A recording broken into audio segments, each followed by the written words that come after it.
Myanmar থেকে পালিয়ে বাংলাদেশে আশ্রয় নেওয়া রোহিঙ্গাদের জন্য সহায়তা অব্যাহত রেখেছে যুক্তরাষ্ট্র। এজন্য মার্কিন প্রেসিডেন্ট ডোনাল্ড ট্রাম্পকে ধন্যবাদ জানিয়েছেন অন্তর্বর্তী সরকারের প্রধান উপদেষ্টা অধ্যাপক ডক্টর মোহাম্মদ ইউনূস। আজ রোববার রাজধানীর বেইলি রোডের ফরেন সার্ভিস একাডেমিতে আয়োজিত প্রেস ব্রিফিংয়ে এ তথ্য জানান উপপ্রেস সচিব অপূর্ব জাহাঙ্গীর। রাজধানীর শাহবাগে স্বতন্ত্র ইবতেদায়ী মাদ্রাসা জাতীয়করণের দাবিতে পুলিশের সঙ্গে সংঘর্ষে নারী সহ ৫ মাদ্রাসা শিক্ষক আহত হয়েছেন। রোববার দুপুরের দিকে এই ঘটনা ঘটে। পরে আহত অবস্থায় তাদের উদ্ধার করে চিকিৎসার জন্য দুপুর ১টার দিকে ঢাকা মেডিকেল কলেজ হাসপাতালে নিয়ে আসা হয়।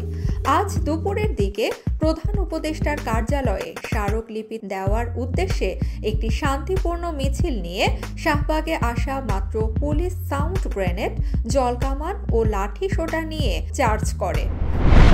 ভারতকে উদ্দেশ্য করে বিএনপির স্থায়ী কমিটির সদস্য মেজর অবসরপ্রাপ্ত হাফিজ উদ্দিন আহমেদ বলেছেন, নিজেদের পছন্দের নেত্রী বিদায় হওয়ায় গাত্রদাহ শুরু হয়েছে। এখন বাংলাদেশের ভেতরে প্রবেশ করে আম গাছ কেটে নিয়ে যায়, সীমান্তে কাঁটা তারের বেড়া দেওয়ার চেষ্টা করে। ভুলে যাবেন না, আমরা ৭১ সালে যুদ্ধ করে দেশ স্বাধীন করেছি। রোববার ২৬ জানুয়ারি দুপুরে রাজধানীর সেগুনবাগিচায় ঢাকা রিপোর্টার্স ইউনিটিতে জাতীয়তাবাদী মুক্তিযোদ্ধা দল আয়োজিত এক আলোচনা সভায় তিনি এসব কথা বলেন। পাকিস্তানের নিরাপত্তা বাহিনীর অভিযানের সময় বন্দুকযুদ্ধে ৩০ জন নিহত হয়েছেন। খাইবার পাখতুনখাওয়া প্রদেশে ৩টি পৃথক সংঘর্ষের ঘটনা ঘটে। রোববার এক প্রতিবেদনে পাকিস্তানের সংবাদ মাধ্যম আরব নিউজ পাকিস্তান এ তথ্য জানায়। এর আগে শনিবার পাকিস্তানের আন্তঃবাহিনী জনসংযোগ পরিদপ্তর এক বিবৃতিতে জানিয়েছে, সন্ত্রাস বিরোধী অভিযানের সময় নিরাপত্তা বাহিনীর সঙ্গে সন্ত্রাসীদের গোলাগুলি হয়। এতে অন্তত ৩০ জন নিহত হয়। বিপিএলে নজিরবিহীন ঘটনা।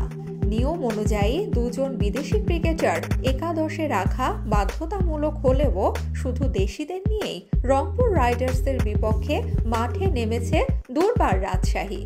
পারিশ্রমিক না পাওয়া ম্যাচ বয়কট করেছেন ফ্র্যাঞ্চাইজির বিদেশি ক্রিকেটাররা। দুপুর থেকেই গুঞ্জন ছিল পারিশ্রমিক না পাওয়ার ম্যাচ বর্জন করতে পারেন রাজশাহীর বিদেশি ক্রিকেটাররা। মোহাম্মদ হারিস, রায়ান বার্লের ছাড়াই ম্যাচ খেলতে টিম বাসে চড়ে মাঠে আসেন বিজয় তাসকিনরা। শোনা যাচ্ছিল শেষ মুহূর্তে বিদেশি ক্রিকেটারদের মাঠে আনতে চেষ্টা করেছিল বিসিবি, যদিও তেমন লাভ হয়নি। নিয়ম অনুযায়ী ম্যাচে অন্তত ২ জন বিদেশি রাখার নিয়ম থাকলেও পরিস্থিতির কারণে বিশেষ ব্যবস্থায় শুধু দেশিদের দিয়ে খেলতে অনুমতি দিয়েছে বিপিএল গভর্নিং কাউন্সিলের টেকনিক্যাল কমিটি।